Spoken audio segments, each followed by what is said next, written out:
Okay, what's up, people? Let me just do that and do this also. Cool. All right.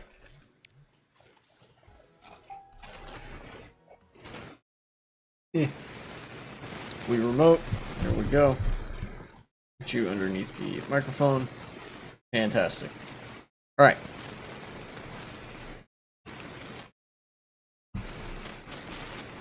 So far, so good.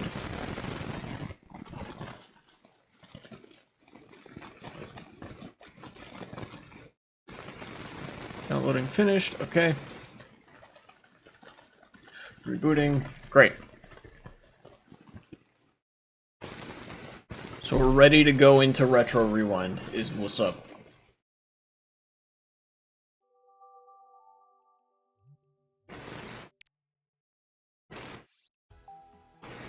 Alright.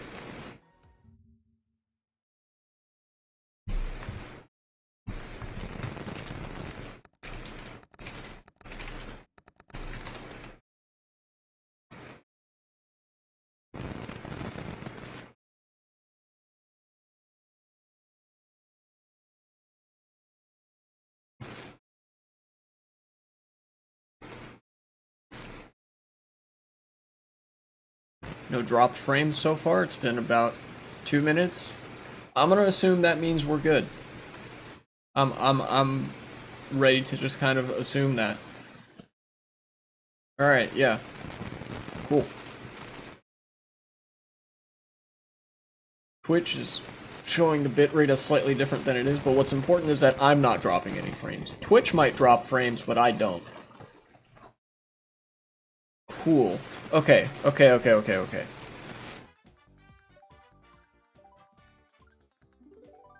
Also, you're gonna probably hear some fan noises in the background. That's because there is a fan on the vent back there. I can't use the high quality, quote unquote, noise suppression filter because that produces this really annoying staticky noise, and I figured it would be less annoying to just sometimes hear the fan a little bit than if you heard the static from like microphone feedback that wouldn't exist otherwise, if that makes sense. So that's what on that front. I'm going to be watching that dropped frames thing like a fucking hawk, because I cannot stand when OBS drops frames, because I know I have a good internet connection. And I'm actually not going to beat around the bush. I'm going to get right to the shit that's going on today. Starting with Israel and Lebanon. So, I didn't get much of a chance to talk about this under good conditions because the stream either had like really bad audio issues or it was dropping frames, but a few days ago, Israel detonated a lot of pagers in Lebanon.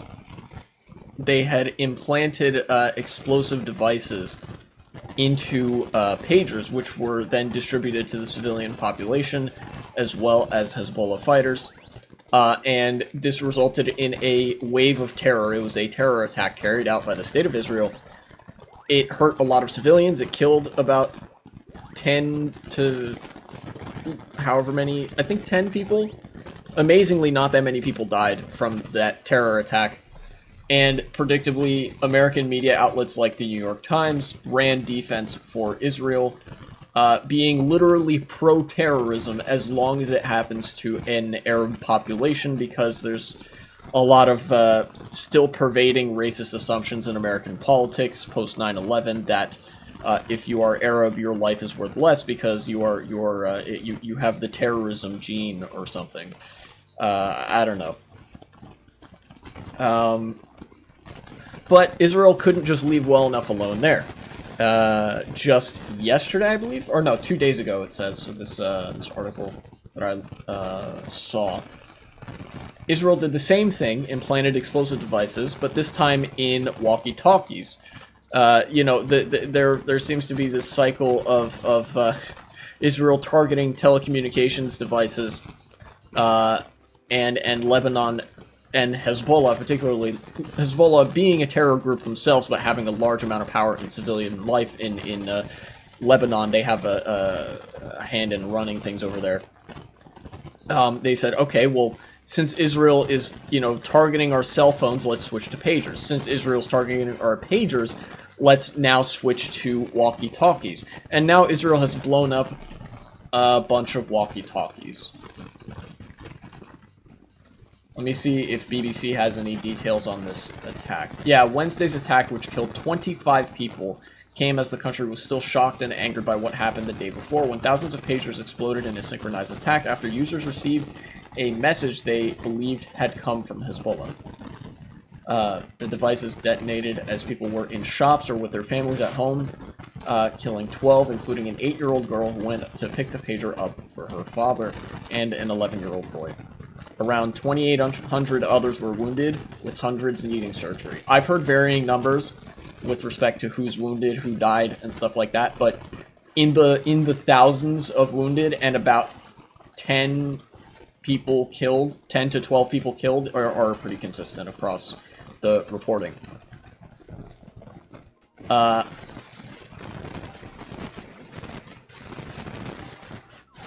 don't know, sometimes I legitimately don't know what there is to say for stuff like this on one level. Like, what, is it news to anybody that Israel fucking hates Arabs and loves to kill civilians? I don't think that would be news if I were to just say that again.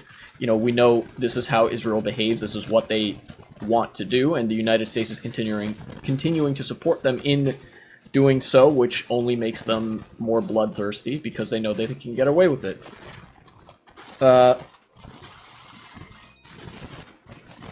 But there is one thing that I do have something to say about, and that is the fact that these attacks are occurring in Lebanon as opposed to in Palestine. Of course, in Palestine, there's really no infrastructure left to target.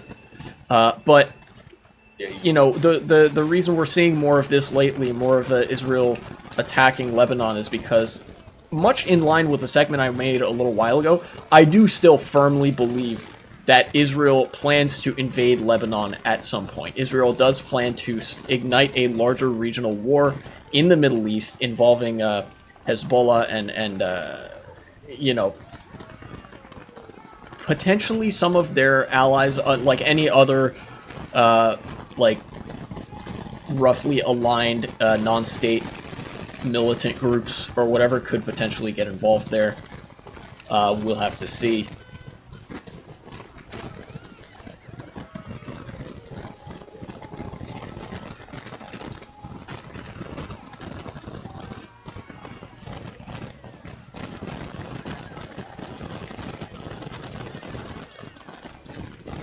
Almost got hit by that. No dropped frames so far, that's good.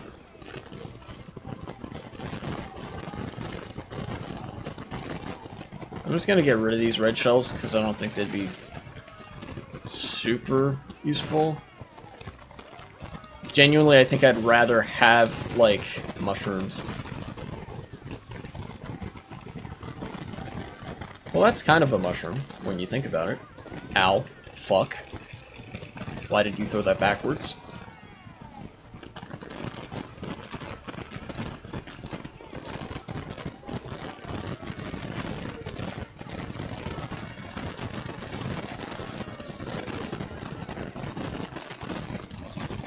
Do that.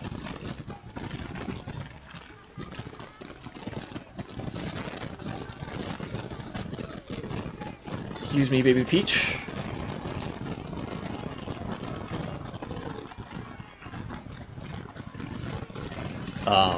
But there's one thing, like, obviously a regional war is fucking bad for the Middle East. I think that goes without saying. There's one thing that I want to hammer in on that goes beyond the Middle East, and that is that Netanyahu would love an opportunity to prolong this war. Number one, because obviously, like I said, he loves killing Arabs, and as does the rest of Israel, apparently, for the majority of Israel, and certainly the Israeli government. But then also, Netanyahu knows that his objectives are well served by fascists being in office in the United States. Netanyahu wants Republicans to win, and he knows that if he does something bad while a Democratic administration is in office, and especially if said Democratic administration lets him do it, then that will reflect poorly on the United States because the majority of Americans don't really like that, or rather, I guess in the eyes of the fascists, it certainly makes the Democrats look weak when they are not meaningfully an agent in the affairs of what's going on in the Middle East with regards to our ally, Israel, supposedly.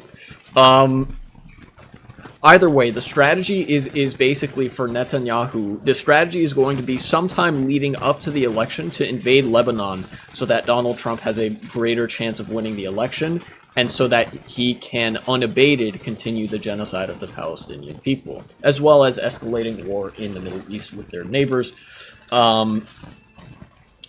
which would not be good for anybody. You know, that would be bring some pretty bad consequences, needless to say, for everybody in the Middle East. It brings some bad consequences for people in the United States, too, because if Donald Trump wins, if the Republicans win, then, you know, Project 2025 is right around the corner, and we all know what Project 2025 wants to do, and that is, you know, put people in internment camps and strip away the rights of every minority group you can think of, make better working conditions basically impossible to achieve, and generally just turn the United States into Nazi Germany American edition. You know?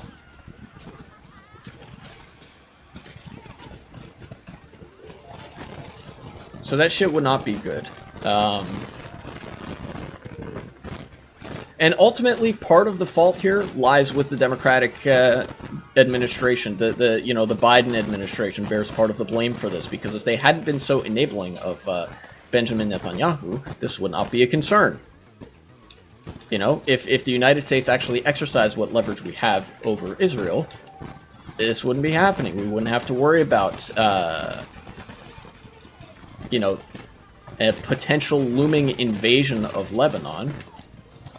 Because in this hypothetical alternate reality, we would have told Israel no enough times that maybe they wouldn't have blown up the pagers with our intel. By the way, the thing that enabled Israel to have like as far-reaching of distribution and effect as this attack had was American intelligence in the region. Obviously, the U.S. State Department denies this, but Israel and America are such close geopolitical partners. We operate with each other's intelligence all the time.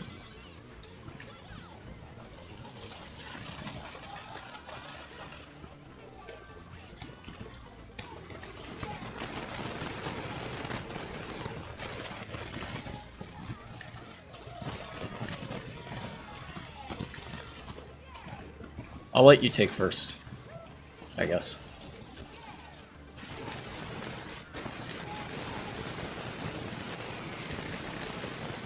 Okay. Third place, I think? I was pretty rough at the end. I was just mostly concerned with making sure I didn't get hit.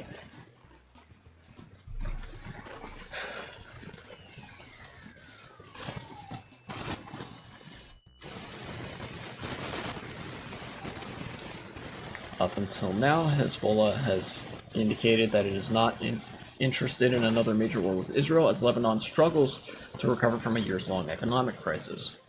Many here say that a conflict is not in the country's interests. Yeah. Yeah, obviously, there's going to be some people that are mad about these attacks, and in fact, quite a few people. But overall, Hezbollah does not want a war. Israel does. Because Israel is, like, running on the fumes of a war economy, and they're, you know, gassed up by genocidal fervor, and they want to follow through on that. Genocidal fervor also including very expansionist aspirations, you know, the sort of fascist narrative. The fascist mythos in politics is one of expansionism, revenge and revanchism in the face of perceived humiliation. October 7th being the go-to example of that humiliation, or potentially some other stuff in the past as well.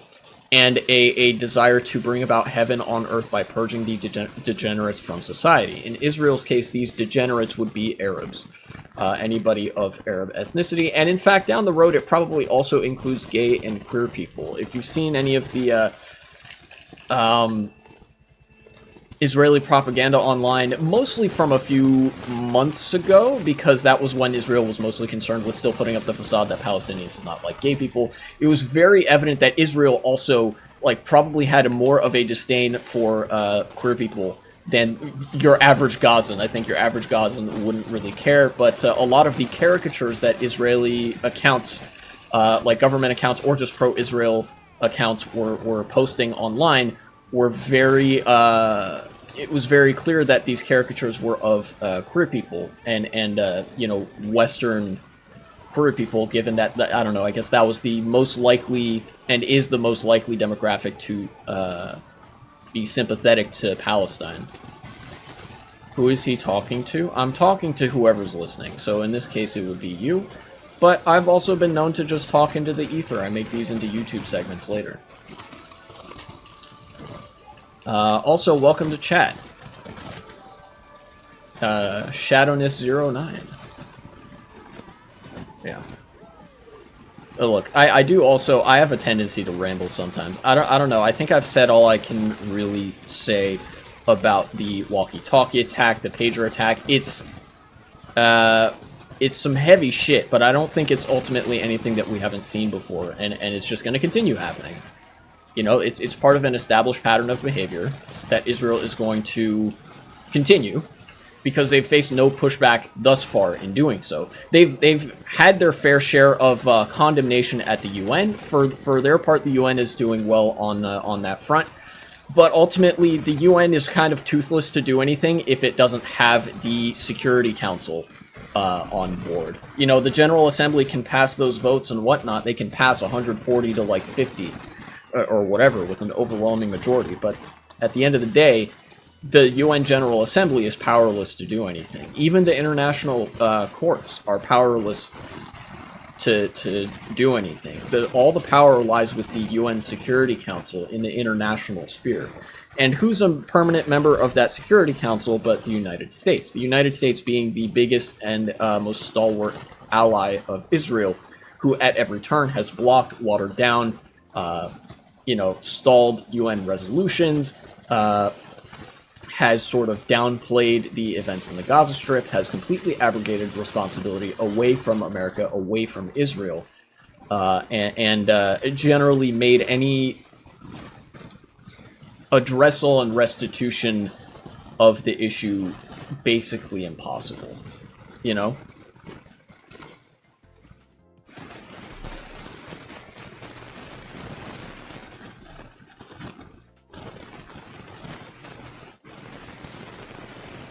And you know, I think to end it off, I think there's something I would be apt to mention. You know, a lot of people look back at horrific genocides in history, and they say, how could we let this happen? You know, you look at the Holocaust, you look at the Armenian genocide, you look at the Holodomor, for those who know about that. And people ask, like, how could we have let this happen? How did this happen right under people's noses when there was supposedly a vast majority of people who presumably did not want to kill all of the Jews or all of the Armenians or all of the Ukrainians or whoever it was, right? And right now we're kind of getting our answer to that question. How did we let this happen? Well, exactly like this.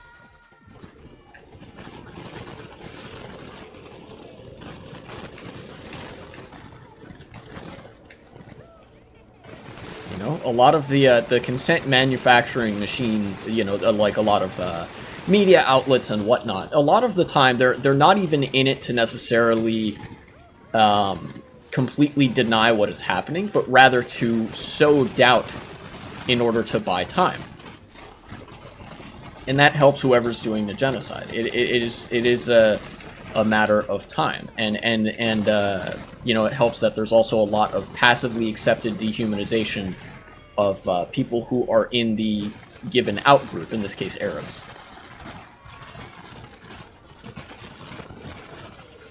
I somehow find myself in first place. Barely.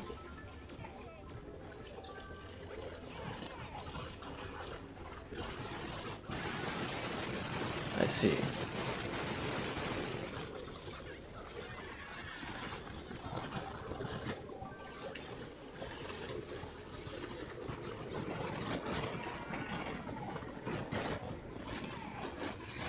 For a second, I was worried that me trying to be all cool and driving slick like that would net me a run-in with that fake item box, but suppose not.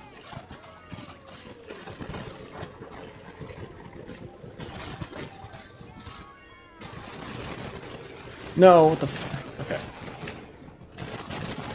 Am I gonna get first? Cool.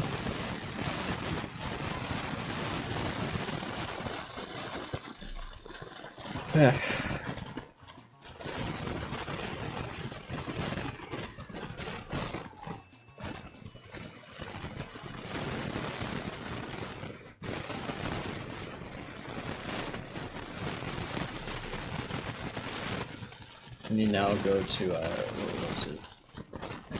Well, I could talk about Mark Robinson, that guy who was proudly and self-proclaimedly a black Nazi. Which is very funny.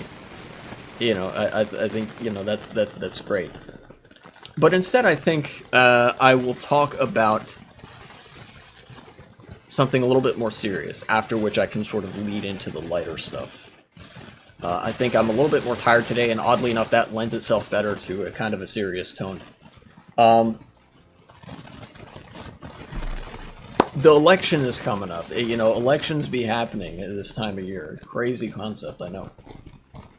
And the Republican Party in the United States is unsurprisingly laying the groundwork for a coup, much like they sloppily attempted to do in the wake of the 2020 election, and actually in the 2020 election for the presidential. They are now taking a second crack at it with a much more coordinated framework of support. Now, last election, there were some things that they did that they are doing again this election, last presidential election, I should say. In 2020, the GOP purged, I think, 2 million voters from the Texas voter rolls.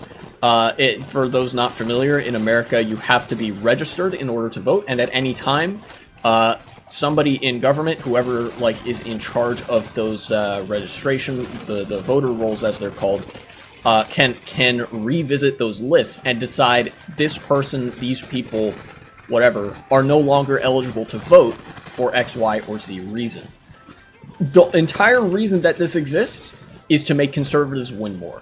Like every anti-democratic element of the sort of political structures of the United States is there to secure the interests of the propertied class and to secure the interests of conservatives. Because democracy inherently, as a concept, the more democratic a society is, the more it leans against those interests, those highly hierarchical interests. So, the GOP, being said party of extremely conservative, reactionary interests and of the property class, loves to do this every now and again, where they will visit the voter rolls for a given state. It could be Texas, it could be Ohio, it could be Georgia, and they'll scratch a couple thousand names off the list at a time for a period of time, or they'll take a really big crack at it. They'll scratch 1 million or so names off of the list, and that will, in some cases, it will have such a pronounced effect that it will result in one party over the other one winning the election. It came out shortly after the 2020 election that the only reason Texas did not go blue in that election is because of those 2 million votes that were scratched off of the voter rolls. Those votes were majority, like most of those votes were, or voters were ethnic minorities and thus much more likely to not vote for Republicans. And that was actually what made the difference. If those people were still allowed to vote, then the Republicans would have lost the state of Texas. But instead, they still lost, but they stood a better chance. That's just one way in which the Republicans engage in electoral chicanery, cheating, effectively. Another way that they do this is a bit more blatant. And it is what they are doing in the state of Georgia. They are putting ideological partisans on the boards of elections. Every state has an election board. that manages elections at the state level, and this includes the presidential election. Now, the Georgia Board of Election has 5 people. There are 5 people that are in charge of like certifying the votes and curating the process to that effect. 3 of them are diehard Trump supporter Republicans that Trump praised by name just about a couple of weeks ago, I think, something like that. He praised these people by name and saying they're doing a great job on the elections, you know, which indicates that they're going to, whatever the case is, they're going to do everything in their power to sort of slant the election results towards Trump, both before and after the voting takes place. In fact, they've already started to do this. They passed a rule recently that would make it so that all of the votes in Georgia have to be tabulated by hand, enabling there to be more time with which conservatives can freak out over Trump not instantly winning the election, allowing more room for error, basically introducing the possibility for a counting error to sow doubt in the legitimacy of the electoral process, doubt that they themselves created. And with that doubt, they will then manufacture the consent at an institutional level to basically give the election to Trump irrespective of who won the popular vote in the state. And also, it is not out of the question that they could do something similar to what happened in Florida in the year 2000, where they set an arbitrary cutoff date before all the votes can be counted. And then, conveniently, they stop counting the votes when Trump is ahead. This is what happened in Florida in the year 2000, like I said. The Florida Supreme Court decided that or no, not the Florida Supreme Court. I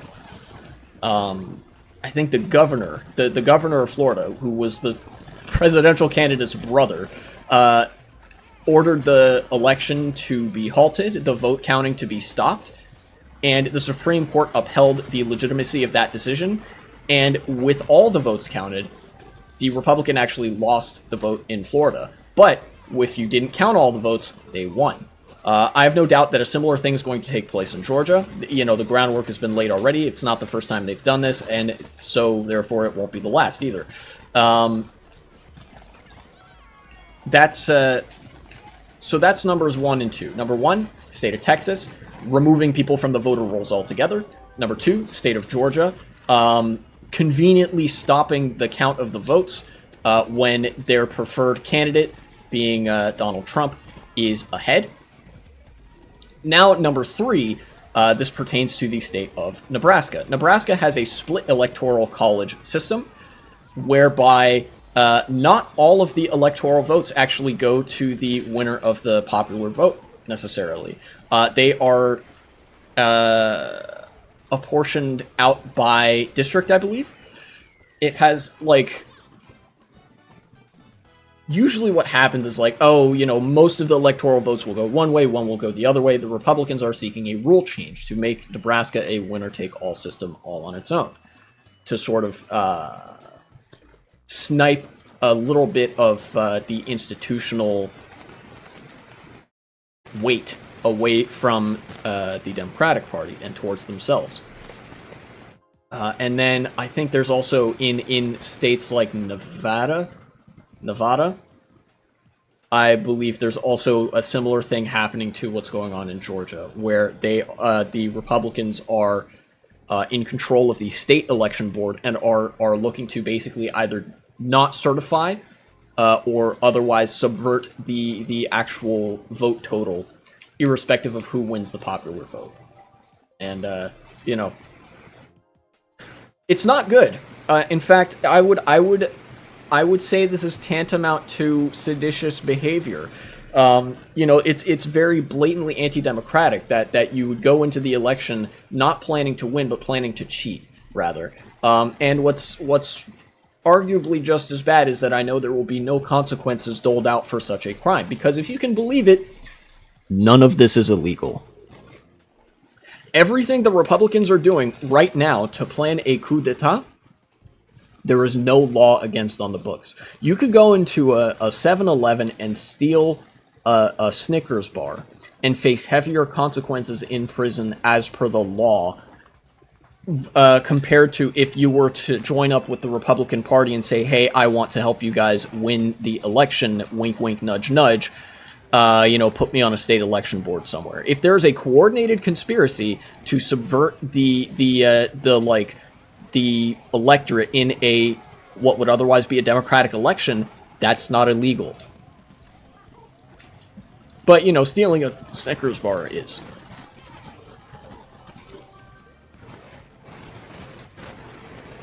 Really great system.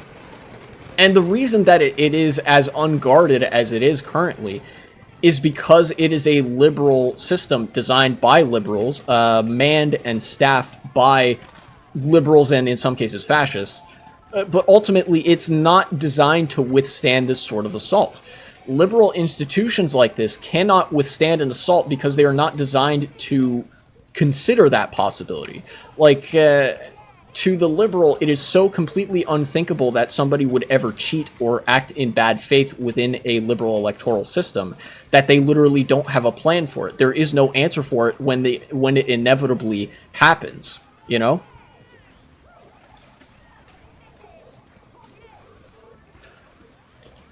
And that's what I mean when I say in some of my other videos I will say this, that Trump has no legitimate path to victory. That's why I have to specify legitimate, because it's entirely possible that the liberals just allow Republicans to win, by virtue of Republicans cheating. Because there's no law against that, for some fucking reason.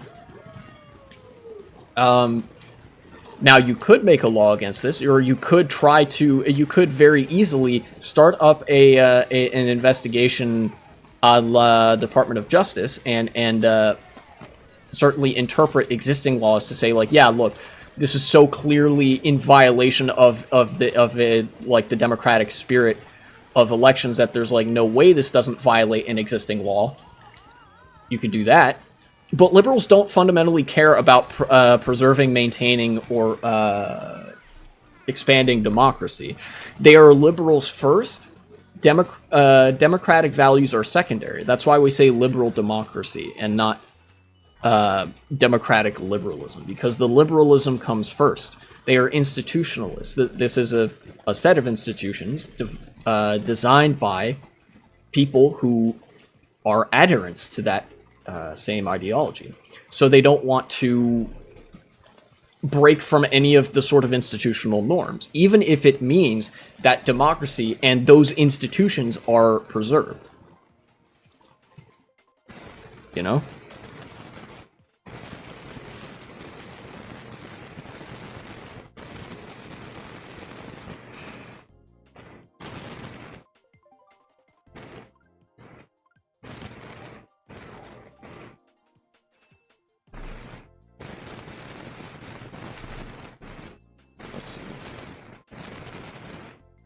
Oh yeah, also another thing that I forgot to mention. This is another method by which Republicans cheat in the elections. They will close the polling places. So this is one of the reasons that certain states have very progressive populations, but like there's a dissonance between the population and the parties that get in power. Another thing that is cheating, but is perfectly legal to do in an election, is to deny people the ability to vote by closing all of the public buildings that are used to vote on election day. So, for example, people go to polling places. You could go to your registrar. You could go to the Department of Motor Vehicles, I think, in some cases. You could go to a local school. Schools sometimes host elections. Sometimes it'll be community center buildings or libraries, or like there are a number of different kinds of buildings. Yo, what's up, 1v3? That can be used as polling places on election day in the United States. It is, unfortunately, perfectly legal, and the Republicans have done this time and again, to simply take note of all of those polling places and to close them on election day as the election is happening so that people can't vote.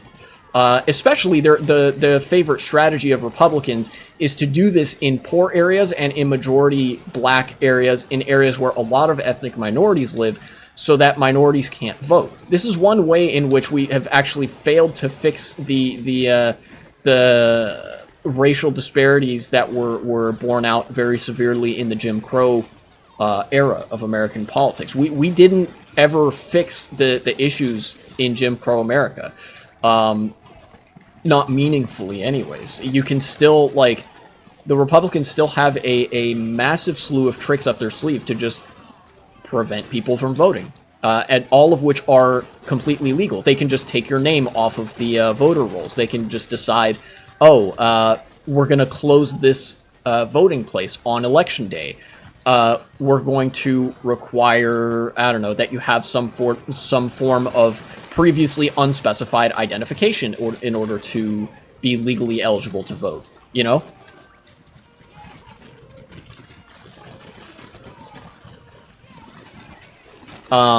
But that's just their usual slew of tricks. Now that's not even enough, because now the Republicans are going after the state election boards and planning on instituting measures such as like very Byzantine methods of counting the votes that would make it easier to introduce challenges to the legitimacy of an election. You know, adding the ability to potentially just arbitrarily set a cutoff date for votes to be counted, even if they were postmarked on time, so that they can decide that this batch of votes from this neighborhood or this neighborhood, conveniently, we will not count those. And even potentially building in room at the institutional level for them to say, we think that there's something wrong with the vote total, so we are going to actually certify the vote in the other direction and select an alternate slate of electors to go and vote in the sort of electoral college vote process, by which they could completely subvert the popular will of a state and just hand the fascists a victory on a silver platter. And all of this is only possible because we live in a liberal system that is not built to withstand any meaningful challenge from bad faith actors.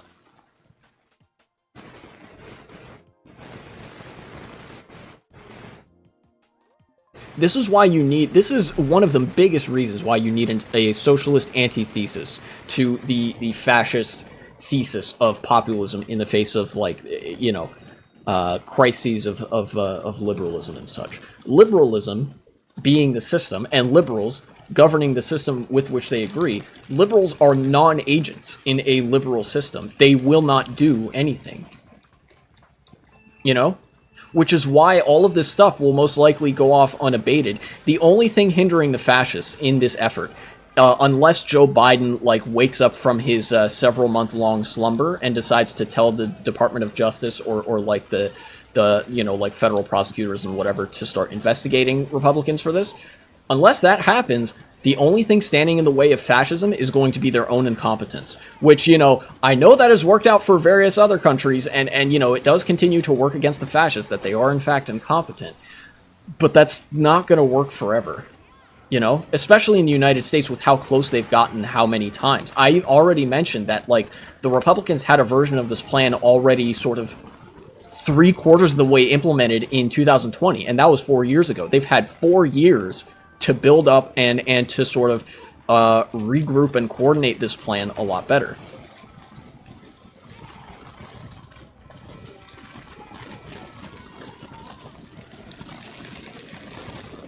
Oh, jeez. Poor bastard.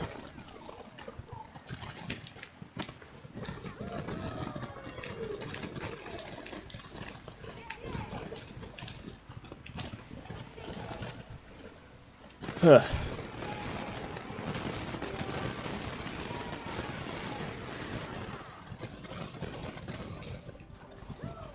You know, a lot of people I understand, though, will hear me talk about that. Hear me warn everybody about the impending fascist coup d'etat that is getting ready before the election happens, that the Republicans are sort of, you know, readying up to completely disregard the popular vote and such.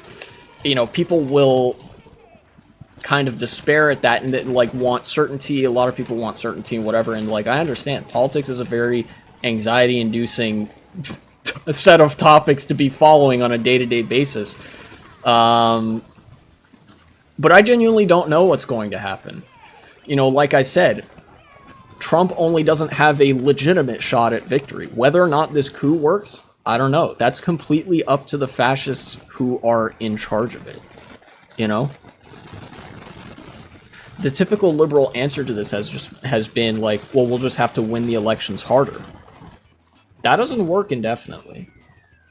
Especially when liberals aren't you know, inspiring the kind of enthusiasm that would lead you to win an election so hard that you basically can't cheat it from the other side. So we're gonna, I think we're all gonna be chewing our fingernails for the next month and a half, if that. And I do mean all of us. Even if you're outside of the United States, this election matters because you know what, the politics of the United States really does reflect on the rest of the world. You know, I mean, I don't need to bring up the 1 million coup d'etat that the United States has done to other countries when we decided they weren't capitalism enough. You know, and recently that's actually started to change. But if the Republicans win, it might, you know, we might be back to the Kissinger days, except, you know, we're gonna be putting even worse people at the top in other countries. So, you know, get ready, I guess. Whatever the outcome is, you know, get your popcorn and nervously chew on those popcorn kernels, nervously chew on your fingernails, but not too much. Don't hurt yourself. That's about all I can say.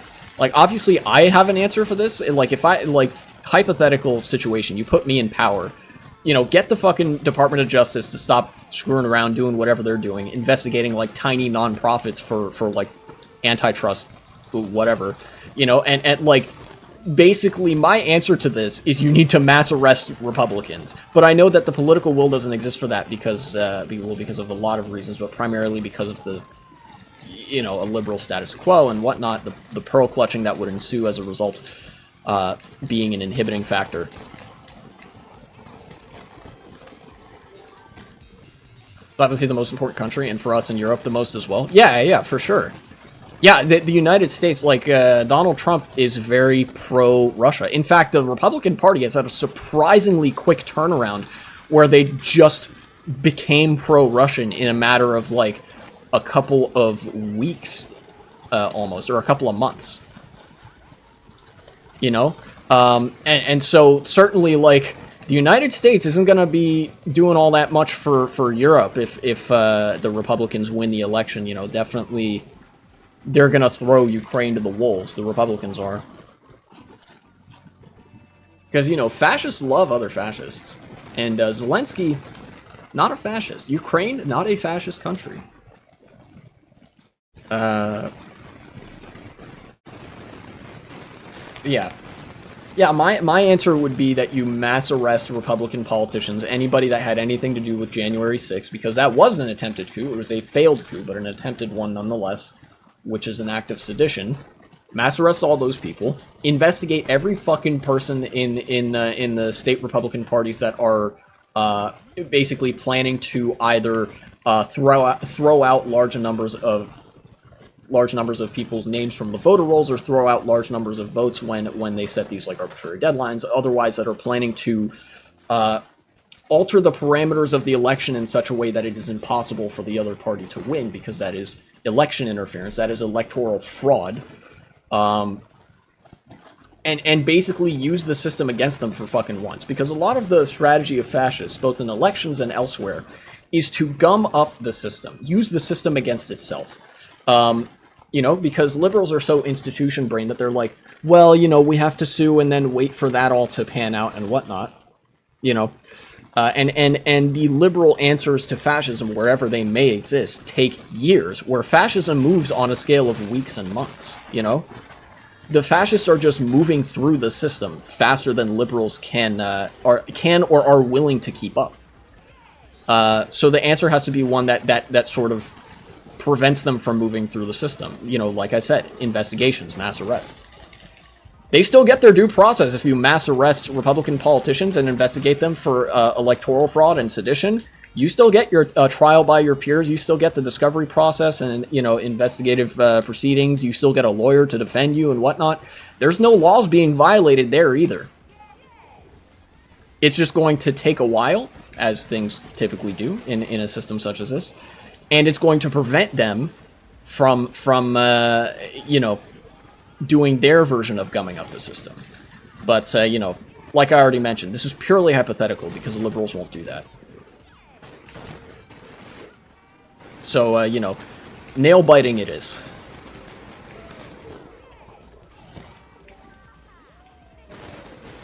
Anyways, I feel like I'm at the risk of kind of rambling now. Future me, if that is a segment, cut it there. I'll try to include a lot of imagery from news articles, links, and whatnot to provide examples of the examples and references of the election interference that I referred to throughout that segment.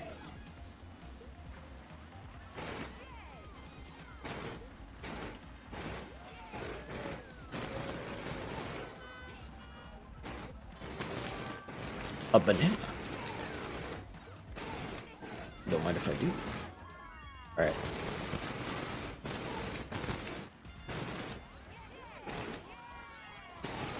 That worked out pretty good.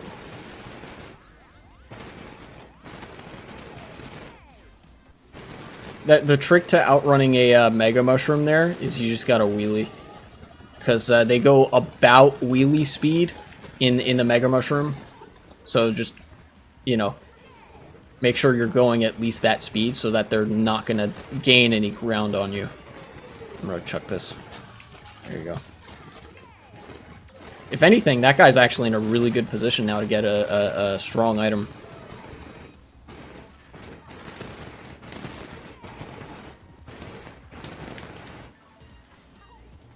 Alright, give me this. Thank you. Oh, that's perfect. Not perfect. But workable, for sure. No, never mind. I'm dead. When I mattered most, I fucked up the shortcut. Definitely deserve a low spot for that race. Yeah.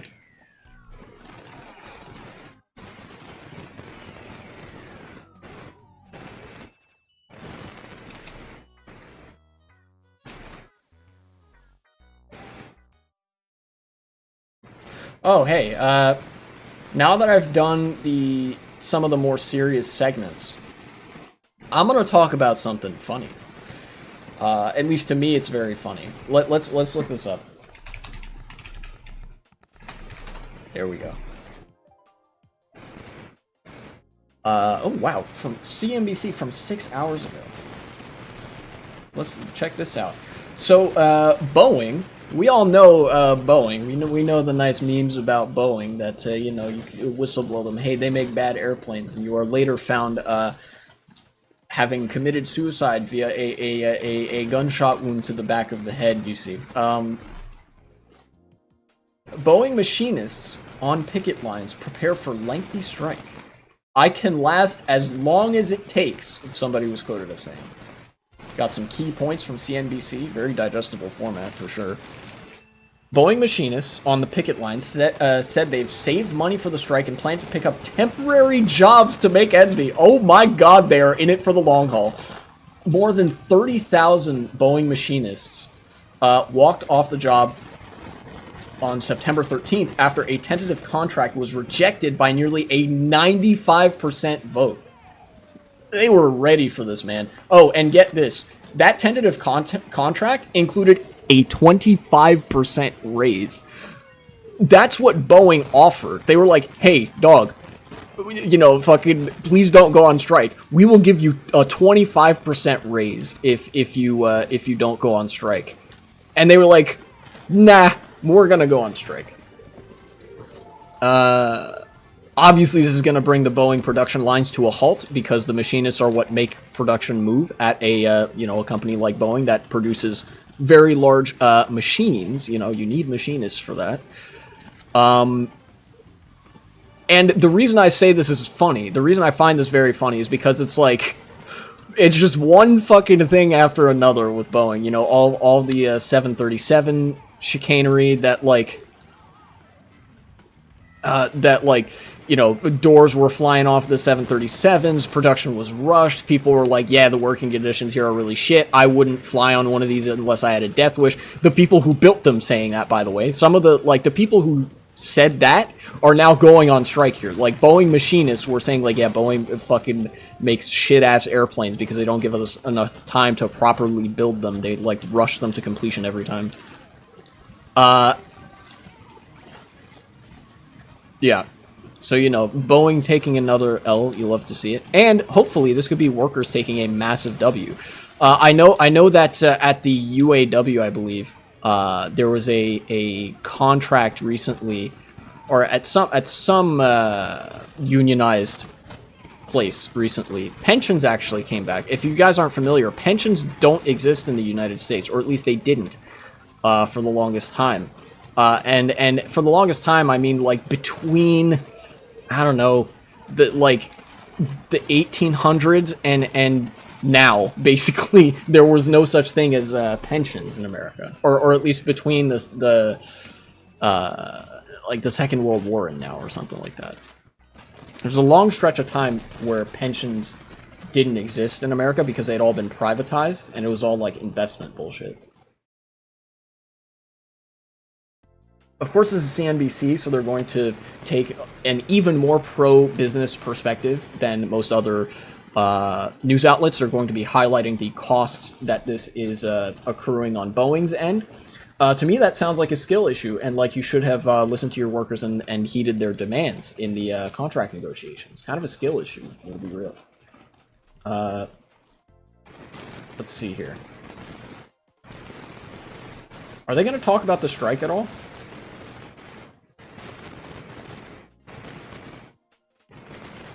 Many workers spoke of their love for their job, but fretted about the high cost of living in the Seattle area where the majority of Boeing's aircraft are made. Yeah, the median home price in Washington state increased by 142% to about $613,000 from just $253,000 a decade earlier. That's how bad the housing crisis is in the United States, by the way. Like, the average house in the United States costs 2.5 times more in at least in this area than it did 10 years ago. And I'm sure that that's actually reflected in rents as well. Rents tend to be like the driving factor of housing costs because that is the majority of housing. The majority of people rent. They do not own houses, such as the nature of, like, housing. So, you know, they were like, we need to address this, you know, cost of living shit because we're building these airplanes in Seattle, right? But we can't afford to live in Seattle. Like, that's the problem. You gotta fix that. And so Boeing was like, all right, how about a 25% raise? And they were like, nah, you can do better than that. We're gonna go on strike anyway.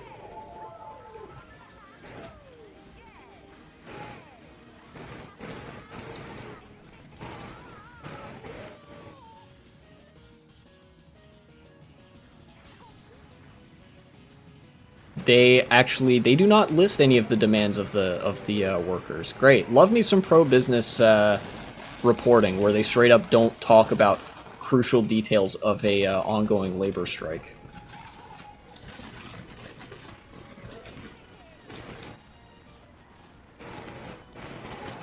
No, goddammit, why'd you do that?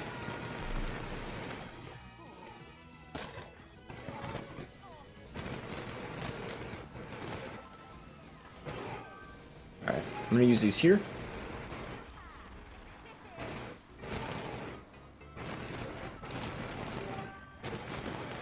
Ow! What the f- Why does the bullet go that tight? I don't know why it does that. Unless he specifically maneuvered it like that to hit me, which would not surprise me. With how people are in Mario Kart. Alright, give me an item here. Okay.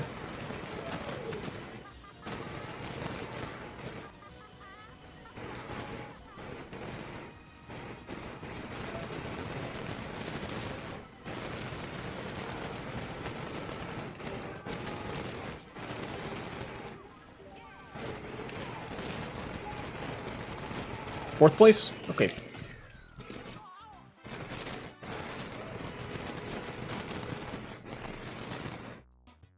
Battle pits a struggling Boeing against a struggling Boeing. Yeah, Boeing sure is struggling.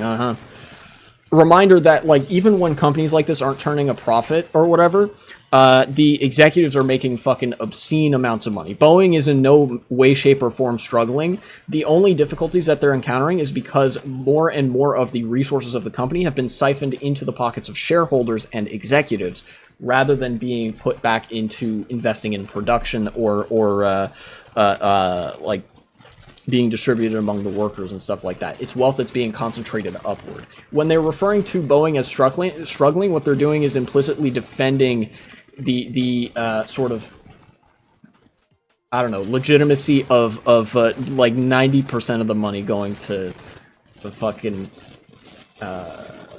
shareholders and stuff.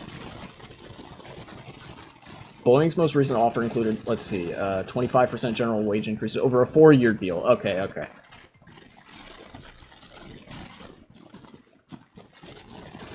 Was endorsed by the Machinists Union. This is either a straight-up lie or a misleading framing, because obviously the workers' union voted to go on strike. The union that the workers are a part of voted to strike, which means they did not approve of the contract. You know?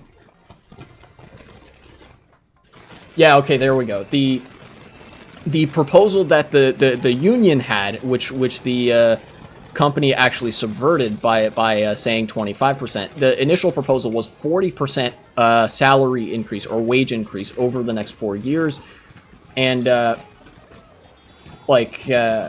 annual bonuses. And let's see, yeah, the restoration of pensions. That was one of the things I mentioned earlier. They wanted their pensions. They wanted 40% over the next 4 years, and they wanted to get bonuses each year. Altogether, not an unreasonable slate of demands, but also it's like it is quite a lot for an average, like compared to what strikes usually are. Like clearly, the workers smelled blood in the water, and I believe they were right to smell that blood in the water. And you know, poor Boeing is only willing to, is not willing to meet the demands of its workers who can't afford to live. Won't anybody think of the poor billionaires? You know. I'm changing this. Somehow everybody died at that segment, of that section.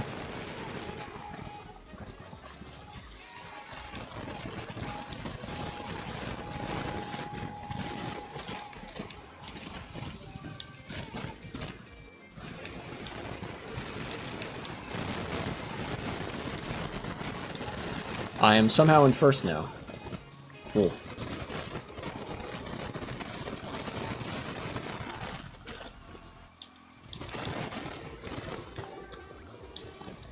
Oh, we hit a banana. I'm gonna outline all these fools. Never mind.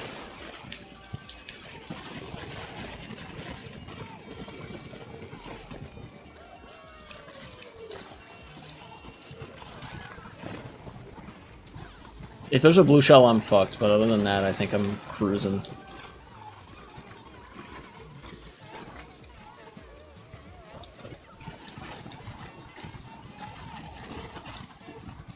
Oh, somebody could get a mushroom at this section, maybe. Maybe not. Maybe I'm just goated at Shroom Ridge.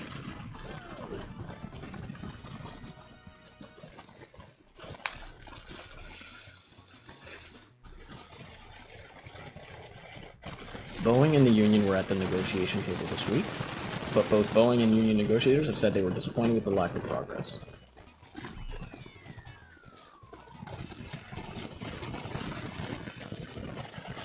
Okay.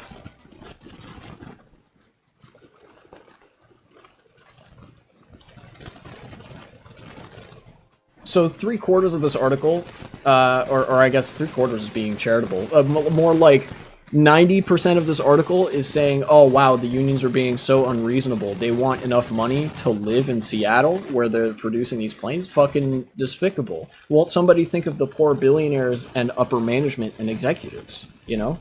when when you really think about it, they're the oppressed ones. They only get a $10 million bonus each year instead of a $15 million bonus, right? But I think this is it's good. You love to see a nice worker strike every now and again, and it couldn't have happened to a funnier target. Boeing not known for the good quality airplanes as of late, and they've been taking a reputation hit, deservedly so.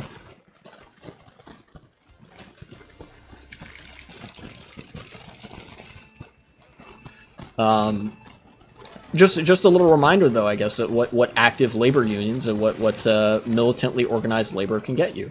And it's also a little window into why we don't see more of this. CNBC, although it's like somewhat on the rightward economic end, this is by no means unusual coverage. Most news outlets will highlight, instead of highlighting the workers and the unions, they will not mention them, and they will exclusively focus on the cost that a certain strike will have to doing business. And they will focus on how unreasonable the unions are being, or how, won't anybody think of the poor shareholders and stuff like that. And that has a real effect on the organizing power of workers in any country, really. Because when that's the only narrative, that's going to color people's perception of what is or isn't reasonable, But even in instances like that, when you have active union, you have active unions, and you can't always get away with that, I guess. There's an active there's that that active class conflict that's happening, and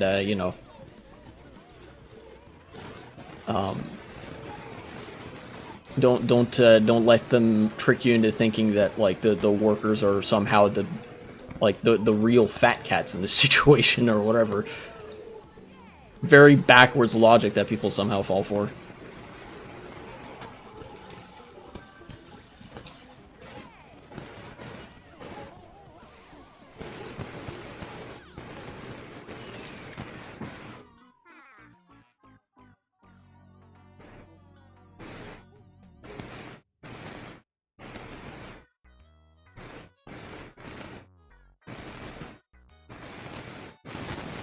It's also not lost on me that this economic conservatism that outlets like CNBC engages in are the reason that fascism has had such a resurgence to begin with, right? The thing that led unions to be in such a sorry state that news outlets could just take pot shots at them with no consequence, or could participate in sort of suppressing the activity of labor unions and stuff like that. The reason that these narratives were so successful in the first place is because of globalization, and these narratives help to drive globalization by painting unions in a very negative light, or just not talking about them at all.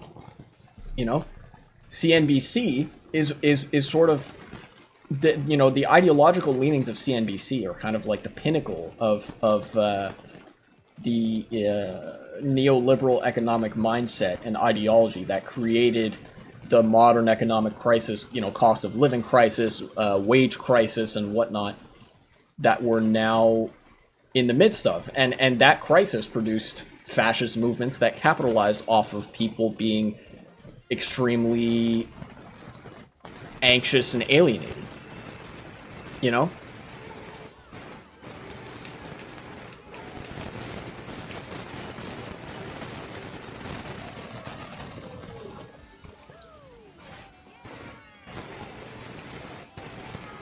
Everybody's watched that TWD video about the shortcuts. I saw some people doing shortcuts at the beginning there.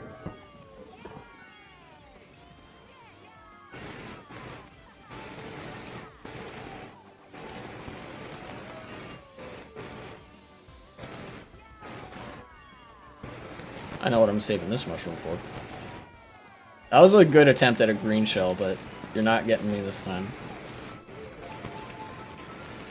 Here comes the shock. Never mind. I was almost positive that somebody was going to use the shock there.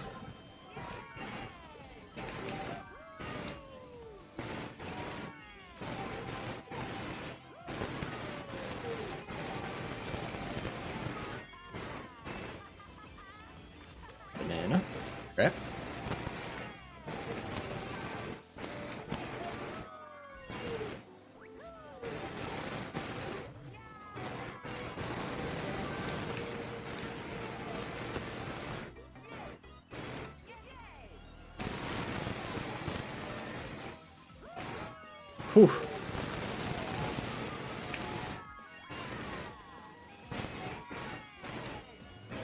Okay.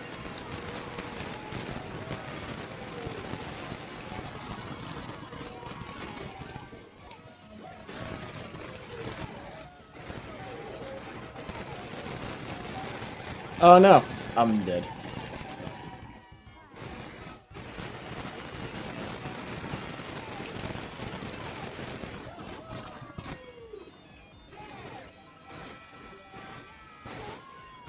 I'm probably gonna... Yeah.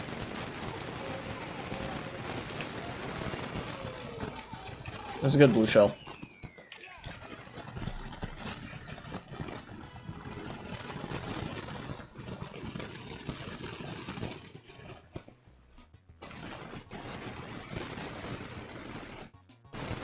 Let's,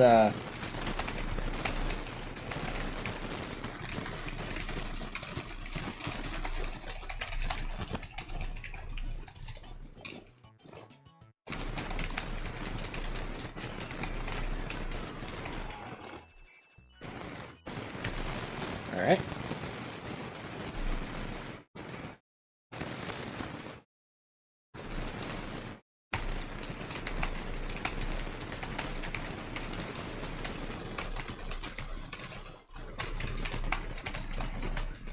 Yes. You guys can probably also hear the keystroke noises because I don't have the noise suppression filter on my mic. At least not the high quality one.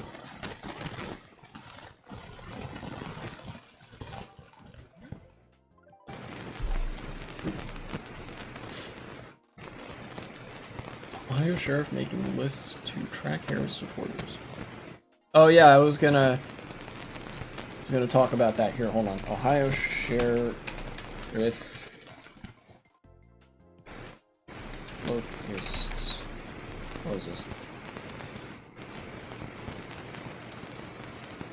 News 5 Cleveland. I mean, local news in the United States is Hitlerite. Oh, don't know how much I want to go to that. Maybe I will. We'll see how much it mentions.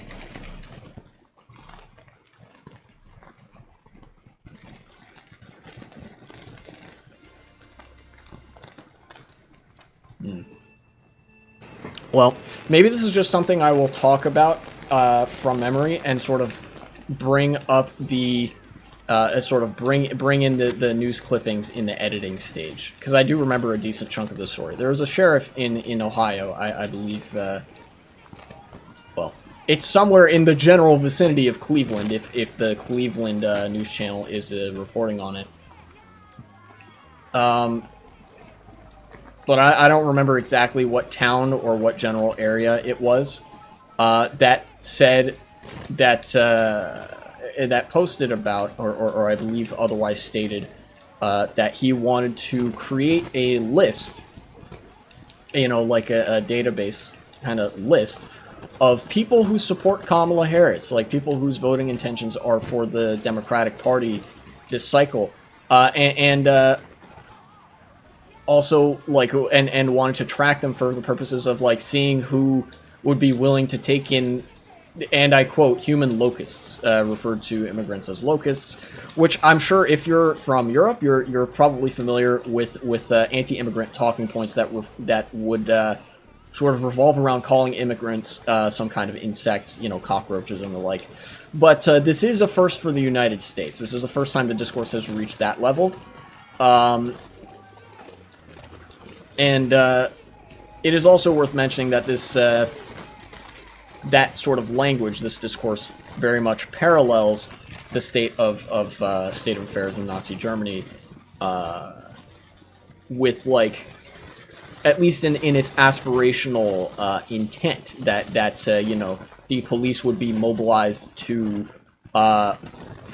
track people by ideological leaning, and to systematically root out immigrants, or people perceived to be immigrants, you know, cockroaches, from the community, to do what with them, God knows. You know, God only knows. Deport them, put them in concentration camps, that sort of thing.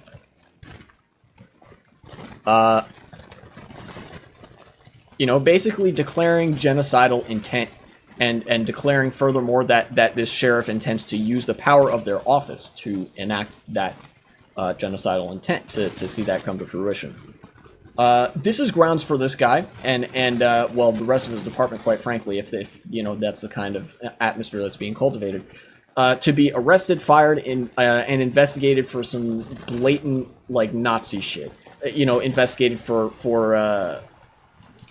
abuse of power. Again, whatever the fuck crime you can think of, throw the book at this guy because he declared his intent to basically turn his sheriff's office into the Gestapo. Like, you know, I don't care if there's not technically a law in the books that fits that exact profile right now. That I think that would constitute like a crime against humanity if you were to reflect on it in the history books a couple decades from now. But again, this is one thing that liberals won't do because they're fucking liberals. And you know, cops are above the law, and liberals love cops, even if cops don't love them.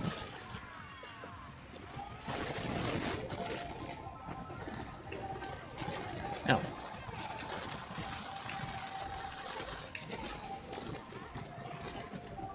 Nice. Got him.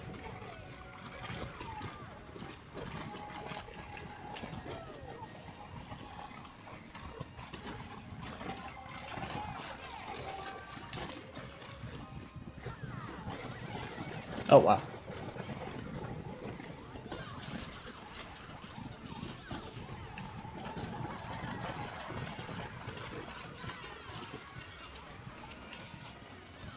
I didn't get an item there, which is unfortunate, but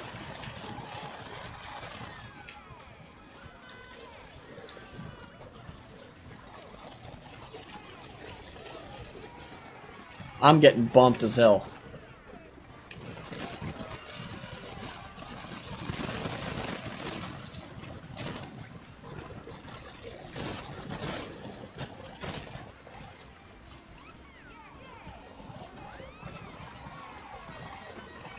That was a good wall trick. I'm gonna use this here. Yay! I dodged. Oh, my opportunity, potentially.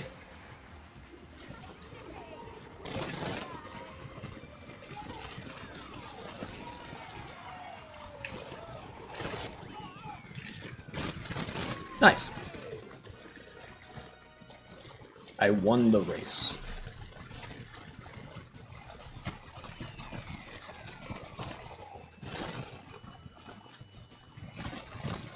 Let's go to ABC News Go. Ohio sheriff condemned for saying people with Harris yard signs, blah, should have their addresses recorded. Ah, yes. Ohio sheriff is under fire for a social media post in which he said people with Kamala Harris yard signs should have their addresses recorded. Addresses recorded so that immigrants can be sent to live with them if Harris wins. You know, very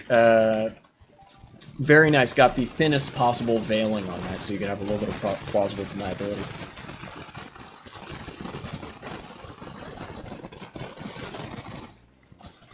Likening people in the U.S. illegally to human locusts. Definitely not an accident, also, that he referred to them as locusts, invoking biblical language, where they're basically tantamount to a disease.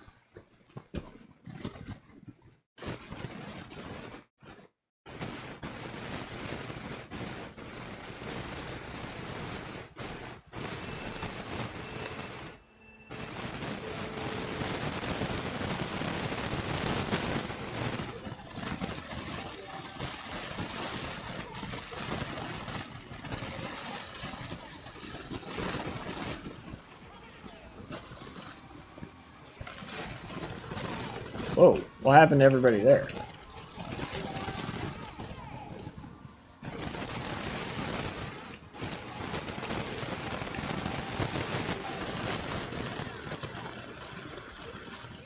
Not quite.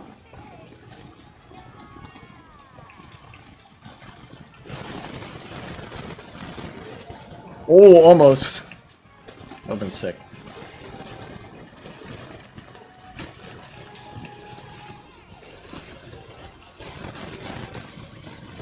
I'm holding this red shell.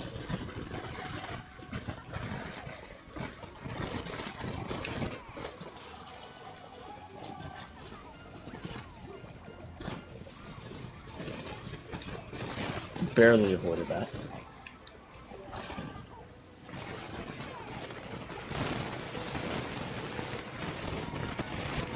I thought it'd be funny to be a little bit mean there, but you know, in my mind, the impact of that is a little bit mitigated, even if it did work, because it was lap 2. And going into lap 3, you want to be in a back spot on this track, so you can get a good item.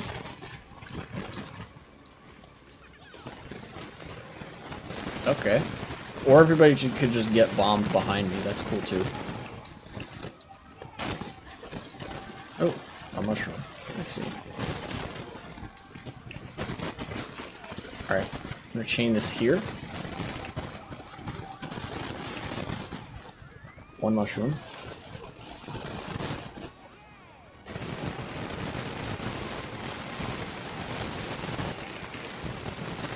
Seventh again.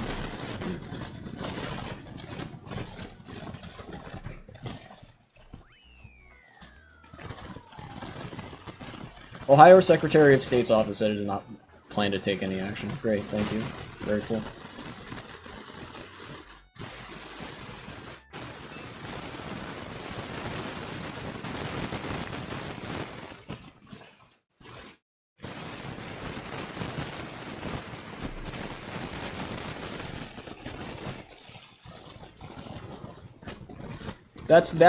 Those last little bits aren't going to be in that segment if I make it a segment. We'll see. What? Why did this happen?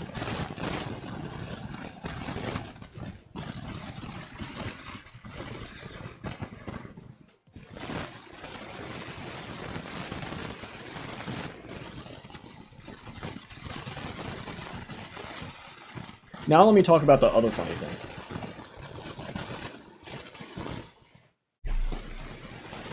Which is a guy by the name of Mark Robinson.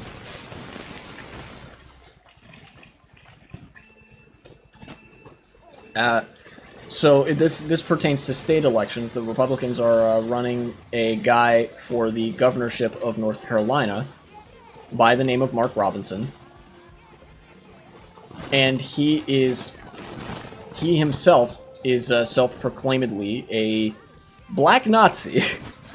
I'm not joking. He said this on a porn forum. How do I know this? Because, well, his posts on this porn forum were leaked to the general public. So now everybody knows what kind of kinky shit that he's into. You know. And stuff like that. Including that he is a chaser. This guy, not only is he a black Nazi, he is a chaser as well. My man's got a raging boner for the trans comrades, right? Of course, that doesn't mean he is pro-trans deep down. It just means that all he views them as is an inherently sexual concept, or like, you know, just a category on a porn website. Like, that's what he thinks of trans people. You know, and he wants them basically to stay that way, lest they be accepted by broader society.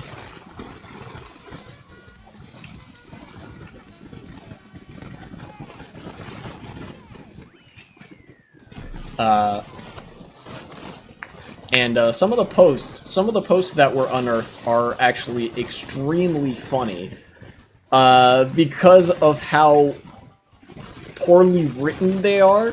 Like, if you are capable of being so brain rotted that you can kind of picture what a like terminally online Nazi who is a chaser for trans women would have to say about trans women in a sexual fantasy, right? It's basically that, but it like, add on top of that random capitalization, random punctuation where it like doesn't belong, particularly exclamation points, and then like mid-sentence paragraph breaks where like he hit enter. My man's definitely typed that shit with one hand, which makes it even funnier. You know, and I think it reflects positively and negatively. First of all, the Republicans are sending their best, and this is their best. This is what they have to offer, right? So like, fucking running a legit election campaign against somebody like this, piece of goddamn cake, right? Like, he's expected to lose in a blowout in the upcoming election in North Carolina. But also, you know, things have got to be pretty bad when all of this dirt comes out. But like, you know, we're pretty far down the radicalization pipeline and whatnot. You know, in the throes of the crisis of liberalism where fascism is becoming more and more normalized, such that a candidate like Mark Robinson can be run for office on the Republican side, and there will, first of all, not be any legal consequences for the things that he supports, one of them being, like, overt anti-democratic policy aspirations as well as blatantly anti-Semitism. And the fact that him declaring he's a black Nazi is not disqualifying is itself a warning light for you know, dangerous waters ahead, right? The thing that led to him dropping in the polls, I can almost guarantee you, it was not the Nazi shit. It was not the fact that he like cheated on his wife a bunch. It was not the fact that he had an account on a porn forum. It was that he liked trans women or had the hots for trans women. Like that's what did him in. You know?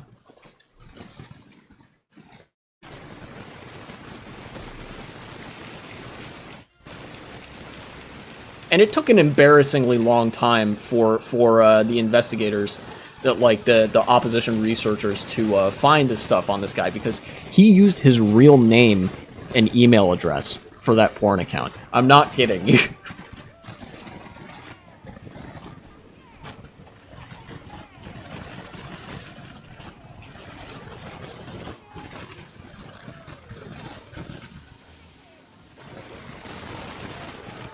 So like when all of this shit happens, guy who's a black Nazi runs for office, and the Republican Party's like, haha, oopsie, and that's all that comes of that, and they lose this one election because of it. Like, man, maybe America is kind of cooked for the intermediate future. You know?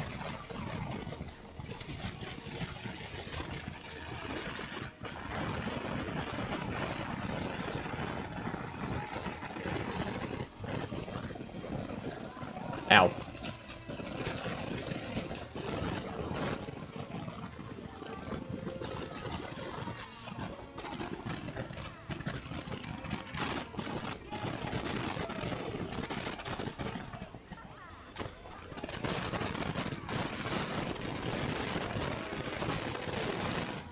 Good stuff.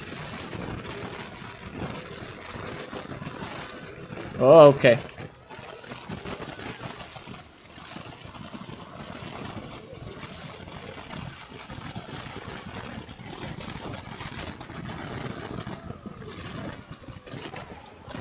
Ow.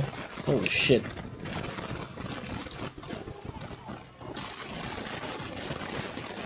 I'm just gonna chuck this. Oh, they're right there! Oh my god! Okay, I didn't realize how close they were, and that they were gonna, like, get hit by something, too. God, if I had known that, I would have waited to throw it.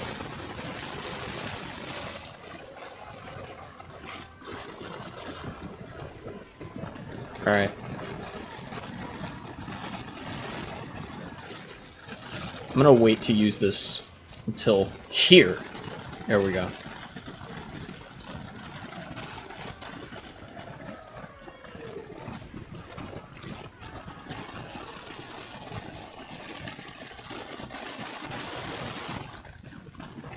Third? I'll fucking believe it.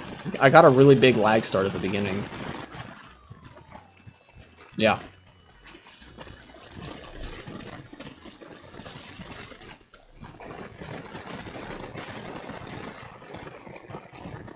What else did I want to go through today? What even has been happening? There's been a lot happening over the past few days, but I feel like I've let some of it sit for a long time. I guess, you know what? I'll talk again, I will talk about the NYPD. And that incident that's been happening as a result of them shooting somebody for jumping a $3 fare.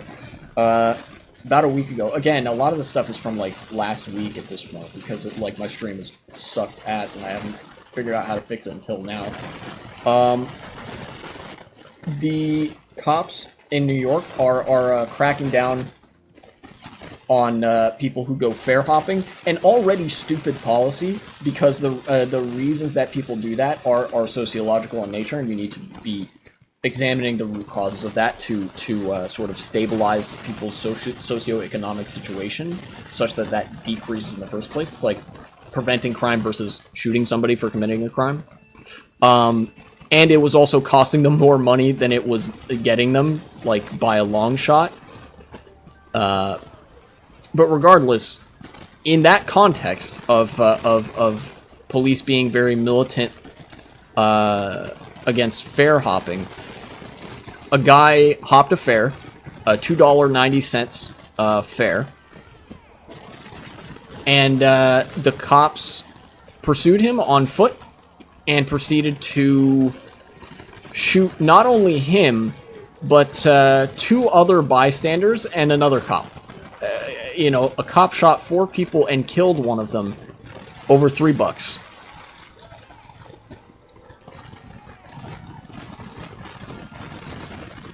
Really great policing system, guys. Then the predictable circuit of news outlets went to work with the sort of line that, oh my god, the cop was so brave, including, by the way, the local government, the New York City government, you know, Mayor Eric Adams, who himself is a former cop, praised the officer for being so brave in the line of duty for shooting somebody over $3. You know, great, thank you. If he has a red shell, he's gonna throw it. Maybe not.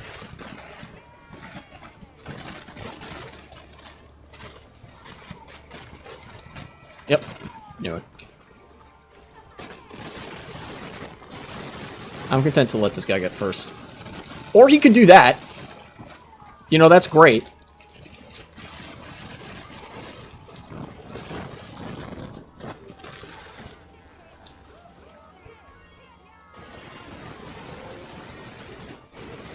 Oh, that was only lap 2? God damn. Okay, maybe that makes more sense in retrospect. This is a long track. Okay.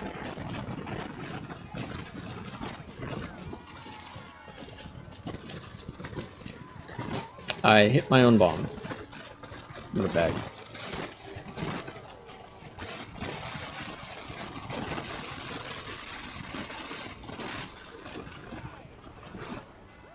I need an item. 1 mushroom.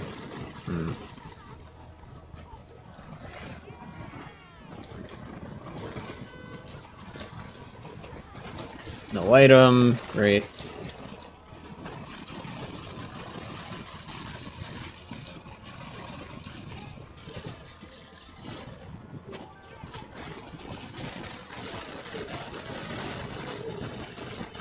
Okay. Ugh. Anyways. Let's see. NYPD protest.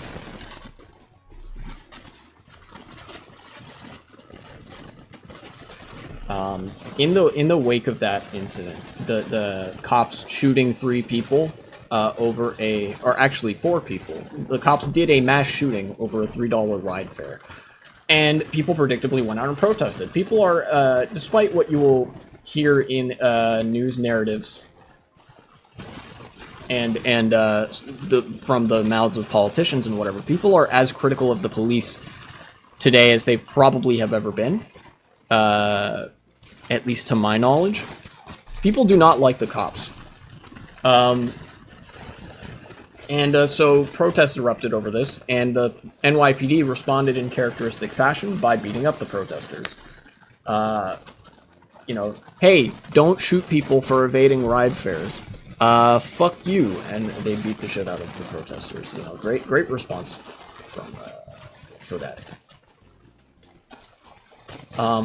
And it's in that sort of vein that I wanted to highlight that this is the necessary consequence of having this sort of policing system, and to some degree, having a policing system at all that is recognizable as such, right? The police aren't there to protect and serve. That's just a sort of whitewashing phrase that they use to. It's for marketing purposes. The reason police are there is to deter people from committing property crime, if possible, by means of implied violence, and most importantly, to protect those property interests.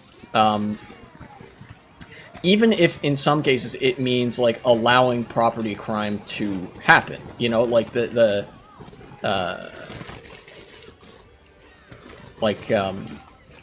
white collar crime. Obviously, you never see police investigating that. And when I say white collar, I mean like rich people committing fraud and shit.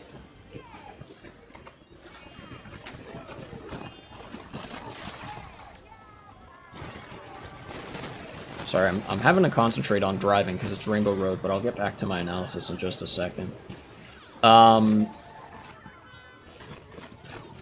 The policing is one subject I actually want to read more literature on, because I've gotten a little bit of a sense of how flawed policing as a concept is, and how really it doesn't provide much benefit to society. All it does is sort of entrench property interests and sort of widen income inequalities wherever they exist, because, you know,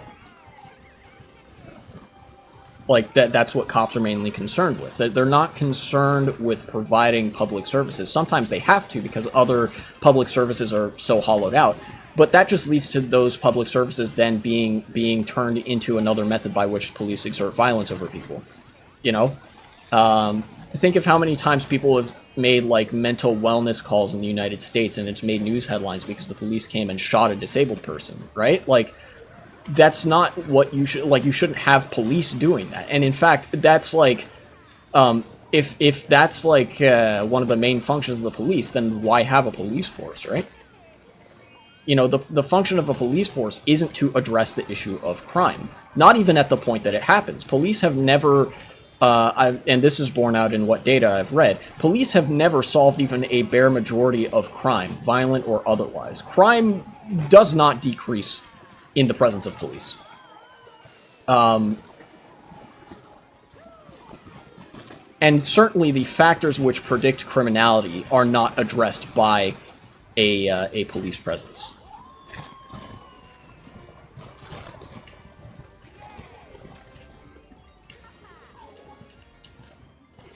Oh my god, I almost fell off again. I'm driving so bad. And I only got 3 mushrooms in 12th.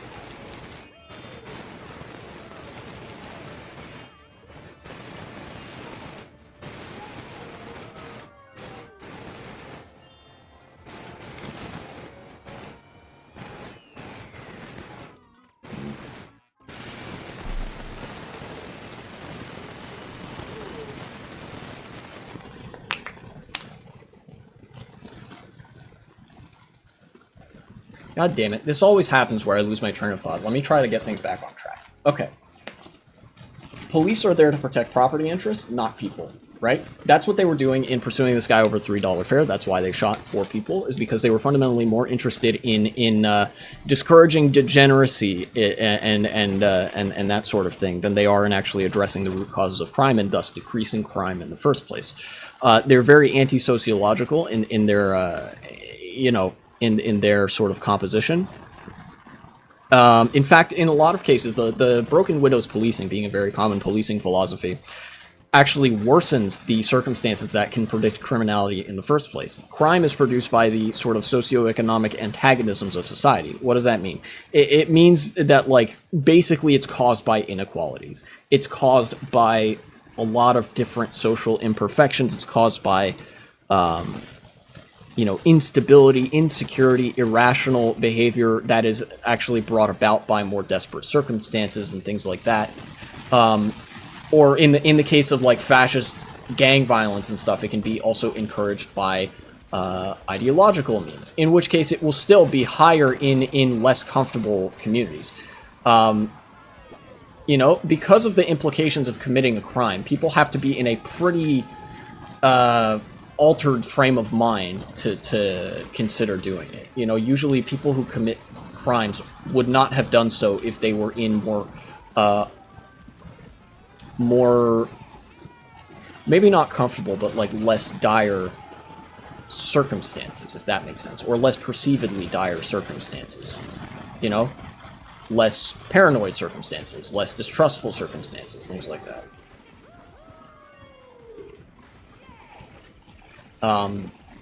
There's a very complex range of motivations and societal factors that can lead people, that will lead to disproportionate presences of crime.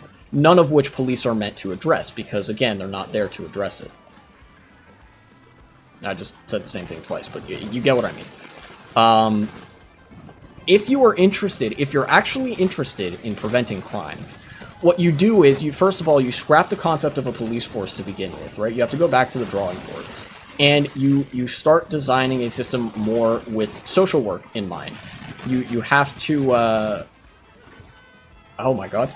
You have to be able to reach people where they are if there are bad circumstances surrounding them, or you have to, as the state, take it upon the artifices of public power to prevent said desperate circumstances or sort of crime-predicting circumstances from arising in the first place.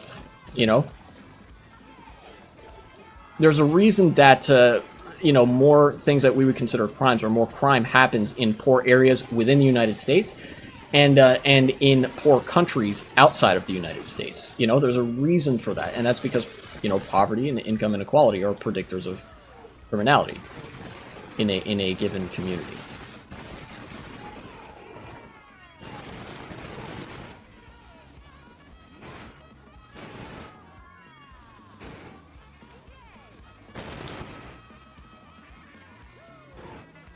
So instead of police, I would probably prefer if you just had social workers going around and like doing house calls, things of that nature, and like if somebody is acting in a way that indicates that they would be a danger to themselves and others, then I don't know, maybe the social worker is allowed to tackle them, right? Like having a occupying army in a country such as the American police force is not going to do anything to fix the fundamental issues that people used to argue for said occupying army. It's the same thing where, like, the United States had the military in Afghanistan for so long. Oh, because there's terrorists there. Did it ever occur to anybody that the U.S. Army presence is what's creating the terrorists? It's not 100% like analogous or equivalent, but it is very similar in that a lot of times police presence can actually worsen the socioeconomic circumstances that would cause crime in the first place. Thus, having a heavier police presence would actually lead to more crime, especially petty crime.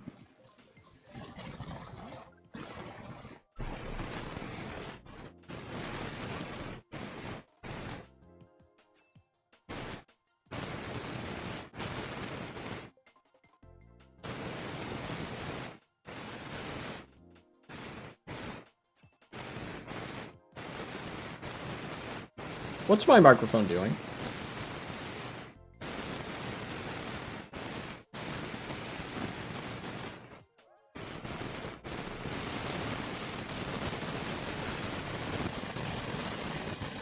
I don't know what my microphone is doing. I'm gonna turn it down.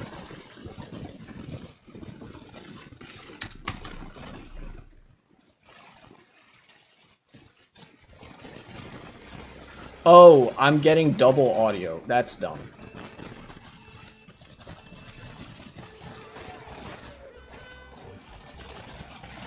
Ah, jeez. Wish I had realized that sooner. Right. Past couple days have just not been great for me.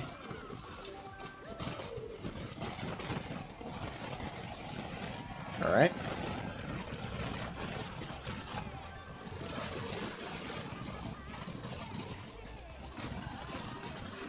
Oh, we disconnected.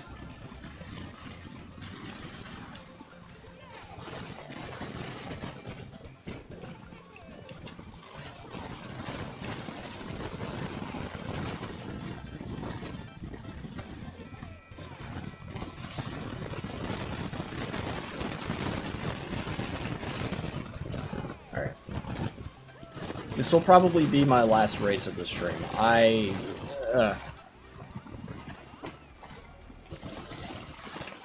God, I don't even know if there's any good segment material to be had from the stream with the now a newfound audio issue. Like, come on, every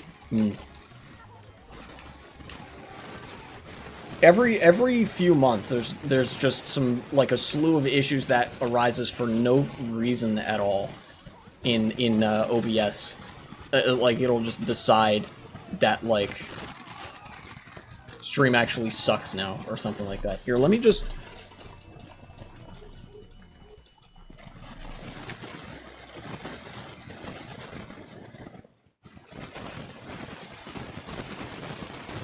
Why is this happening? I'm sick of this. Noise suppression, noise gate.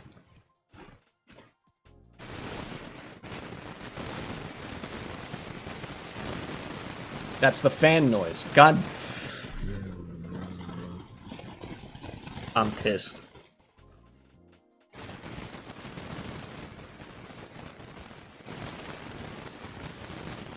Does it still...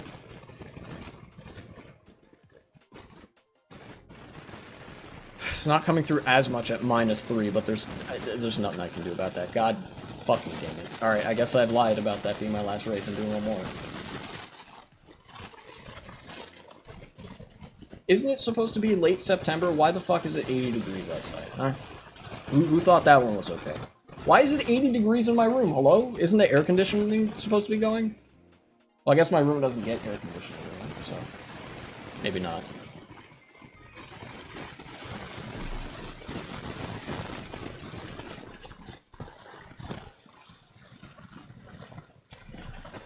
Alright.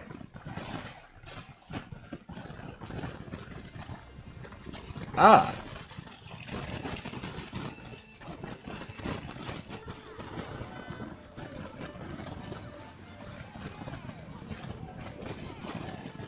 Alright. Let me just try to focus on racing competently this time.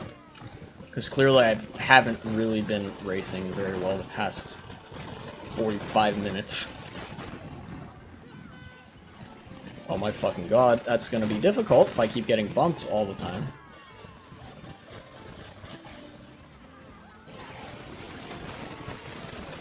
Nice.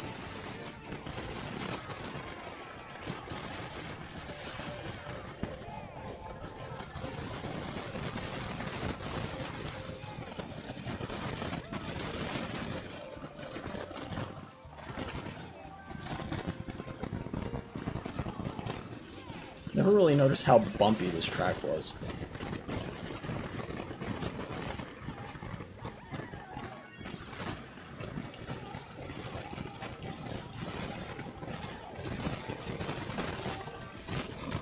Okay. So far, so good.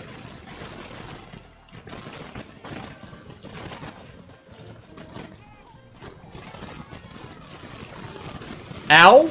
That's a geyser? Why?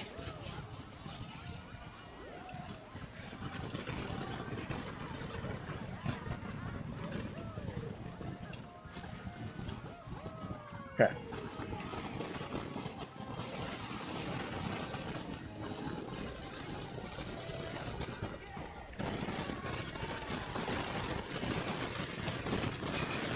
Ah, okay. I thought I crushed him at the line and stole first, which would be really funny, but okay. I'll take second there. I think I raced pretty deserving of second that race. That geyser, man, holy shit. Alright, get me out of here. Get me out of here. Today was clearly not my day. I will be back tomorrow. I'm gonna make that commitment right now. Because holy shit, I need to come back to streaming. I need to figure out how to have this set up so that I don't use the high quality noise suppression filter.